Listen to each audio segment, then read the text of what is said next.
និស្សិតសាកលវិទ្យាល័យ Belty អន្តរជាតិឆ្នាំទី1 ឈុំទី2ចំនួន 1532 នាក់ធ្វើទស្សនកិច្ចសិក្សាទៅកាន់វិមានកីឡាដ្ឋាននៃពហុកីឡដ្ឋានជាតិមរតកតេជោ National Stadium នាថ្ងៃទី18 ខែឧសភាឆ្នាំ 2026 ឯក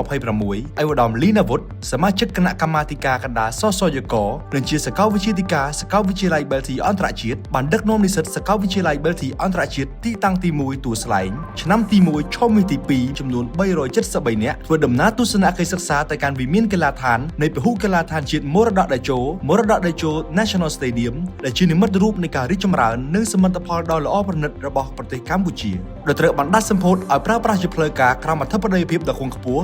សម្ដេចអគ្គមហាសេនាបតីតេជោហ៊ុនសែនអតីតនាយករដ្ឋមន្ត្រីនៃព្រះរាជាណាចក្រកម្ពុជាដំណើរទស្សនកិច្ចសិក្សានេះបានរៀបចំឡើងក្នុងគោលបំណង 1. បណ្ដុះស្មារតីឲ្យនិស្សិតឲ្យយល់ដឹងអំពីសារៈសំខាន់នៃសន្តិភាពនិងការអភិវឌ្ឍប្រទេសជាតិ 2. ផ្ដល់ឱកាសឲ្យនិស្សិតសិក្សាស្វែងយល់អំពីសមិទ្ធផលជាតិនិងហេដ្ឋារចនាសម្ព័ន្ធទំនើបៗរបស់កម្ពុជាតាមរយៈការទស្សនាផ្ទាល់ពហុកីឡដ្ឋានជាតិមរតកតេជោ 3. ជំរុញការសិក្សារបស់និស្សិតឲ្យផ្សារភ្ជាប់រវាងទ្រឹស្ដីនិងការអនុវត្តជាក់ស្ដែងពិសេសលើវិស័យកីឡាស្ថាបត្យកម្មនិងអភិវឌ្ឍសង្គម 4. លើកទឹកចិត្តឲ្យនិស្សិតចូលរួមថែរក្សាលើកកម្ពស់និងផ្សព្វផ្សាយសមិទ្ធផលជាតិនិងសក្តានុពលរបស់ប្រទេសកម្ពុជាទៅកាន់សាធារណជននិងភ្ញៀវអន្តរជាតិ 5. បង្កើតបរិយាកាសឲ្យនិស្សិតមានភាពសប្បាយរីករាយសាមគ្គីភាពបង្កើនភាពស្និទ្ធស្នាលនិងជាប្រស័យតាក់ទងគ្នាផងដែរដំណើរទស្សនកិច្ចសម្របសម្រួលនិងធ្វើដំណើរតាមរយៈរថយន្ត Belty ទេសចរគូបញ្ជាក់ផងដែរថាដំណើរទស្សនកិច្ចធ្វើដំណើរទៅកាន់វិមានកីឡដ្ឋានជាតិនៃពហុកីឡដ្ឋានជាតិមរតកតេជោ National Stadium មានរយៈពេល 4 ថ្ងៃ